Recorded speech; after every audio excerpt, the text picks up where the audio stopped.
When billionaire Bill Gates thought he could outsmart Ibrahim Traoré with a fake malaria deal, he underestimated the young African leader's intelligence and courage. What was supposed to be a smooth manipulation quickly backfired as Traoré exposed the truth in front of everyone. Gates's face said it all: shock, regret, and embarrassment. This unforgettable confrontation is sparking global discussions about justice, integrity, and Africa's fight against exploitation. The Grand Hall in Ouagadougou buzzed with quiet tension. Representatives from foreign NGOs and local officials gathered, their eyes shifting between papers, laptops, and the young man standing at the head of the table, Captain Ibrahim Traoré, President of the Transition of Burkina Faso. On the surface, the meeting was about a noble cause, fighting malaria. But beneath the polished smiles and glowing presentations, something darker was hidden. Bill Gates's representatives spoke of genetically modified mosquitoes, a miracle solution they called it. They promised millions of dollars, technology from abroad, and the quick eradication of disease. To the world it sounded like salvation.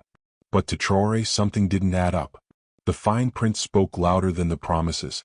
The so-called partnership meant handing over control of Burkina Faso's land, laboratories, and even its people's health to foreign hands. Then came a quiet whisper behind the curtains, a subtle suggestion of personal benefits, investments, and support if Traoré gave the green light. What was meant to be a smooth negotiation began to feel like a trap. The young leader's eyes narrowed.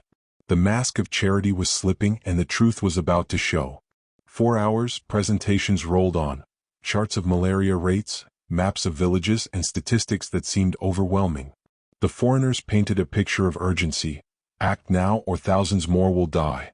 But Traoré's instincts told him something was wrong.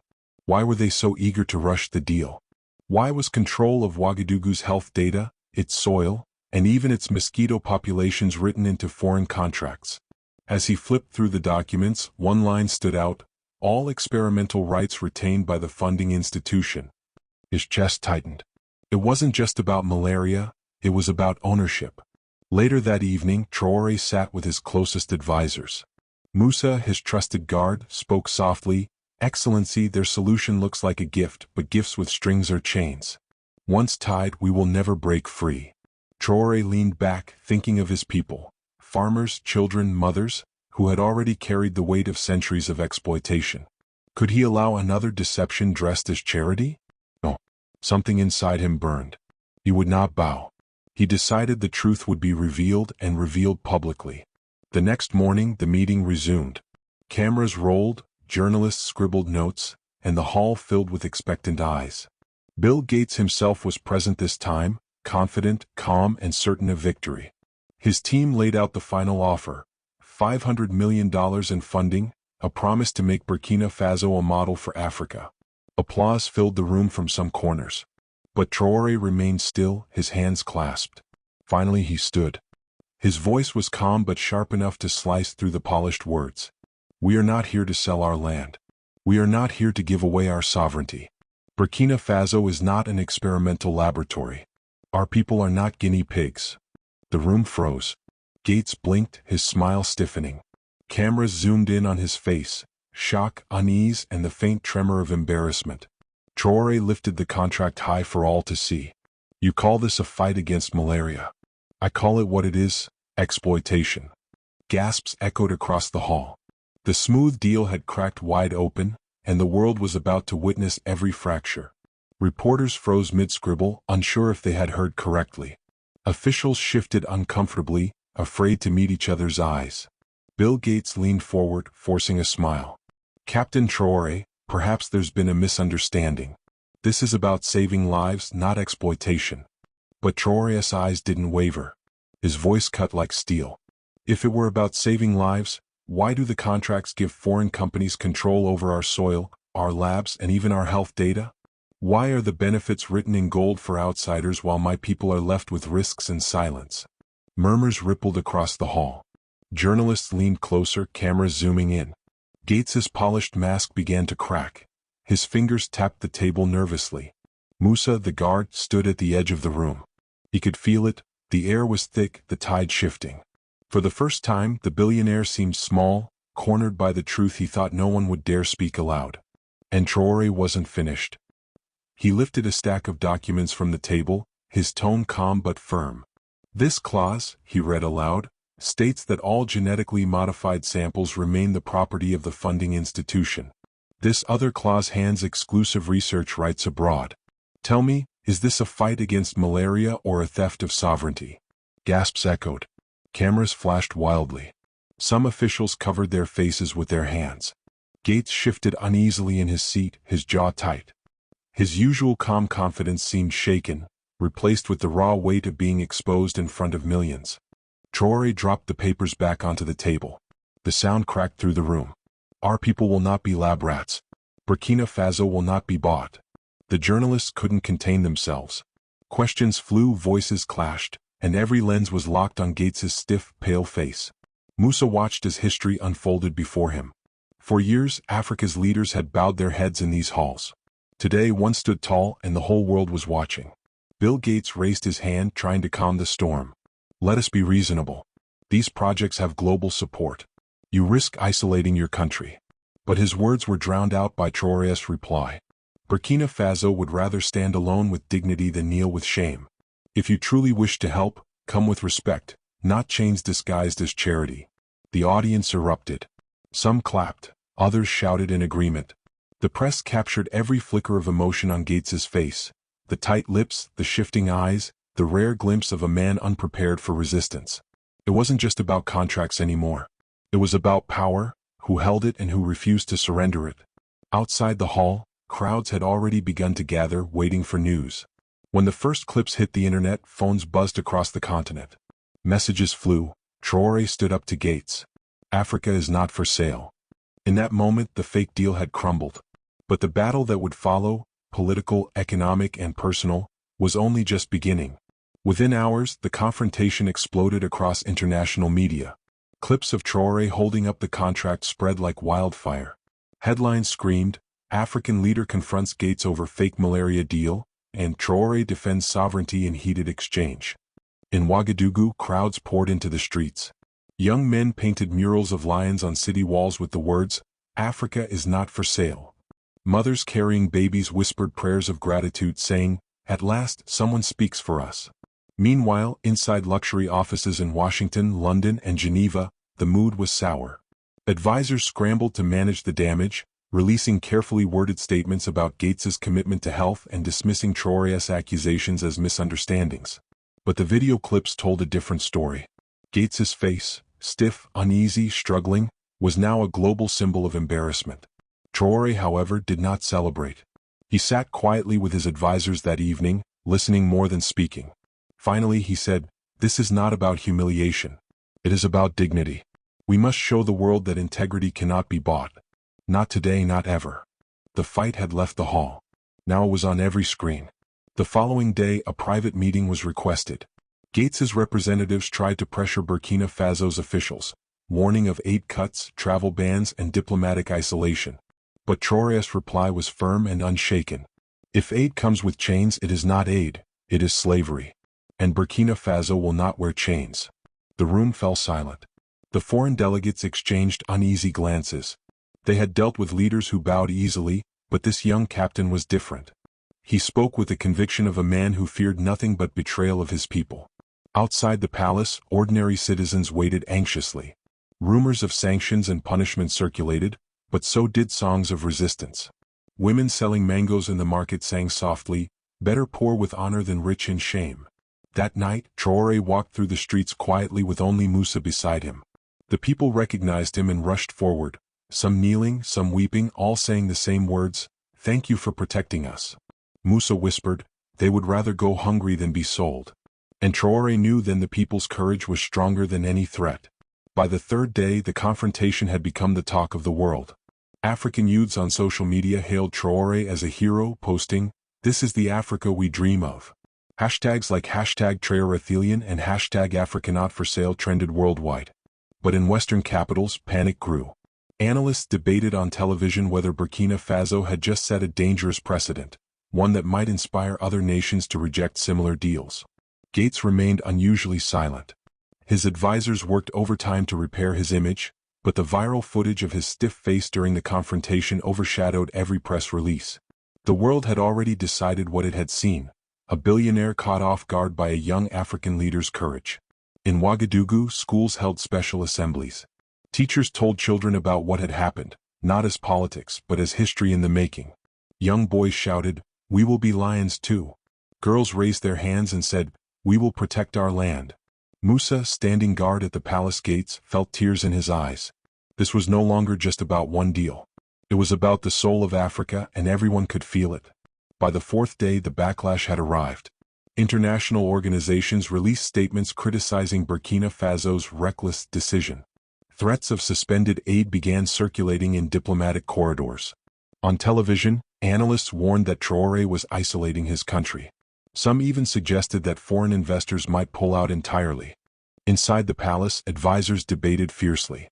Some urged compromise to ease the tension, but Traoré sat quietly listening. Finally he spoke, his tone steady. "If our independence can be sold for funding, then it was never independence at all. Let them take their aid. Our dignity is not up for negotiation." The room went silent. Even his closest allies felt the weight of those words. Meanwhile, ordinary citizens began donating food, tools, and labor to local projects, determined to prove that Burkina Faso could stand without foreign strings. Women sang in the markets, "We are enough. We are strong." But as hope rose inside the country, shadows gathered outside. Whispers of retaliation spread. Gates and his allies were not finished. The real storm was yet to come. That evening, Traoré summoned his ministers for an emergency meeting. On the table were reports about target malaria's facilities, labs filled with genetically modified mosquito samples funded by the Gates Foundation. Traoré listened as scientists explained the risks of releasing altered species into Burkina Faso's environment. After a long silence, he made his decision. "Shut it down," he ordered. "Destroy every sample. Burkina Faso will not be a testing ground." Gasps filled the room. Some ministers hesitated, warning about global backlash, but Traoré was firm. "Our ancestors fought to keep this land free. I will not allow invisible chains of science to bind us now." The announcement spread within hours. Bulldozers rolled into the facilities. Guards stood watch, and the destruction of mosquito cages was broadcast live. Crowds outside cheered, chanting, "Africa is not for sale." Across the world, reactions were furious. Critics called it anti-science. Supporters called it a historic stand. And somewhere, watching silently, Gates realized the game had slipped completely from his hands. By the fifth day, Gates's embarrassment was no longer just a private bruise, it was a global spectacle. Clips of him sitting stiffly while Traoré exposed the deal continued to dominate headlines.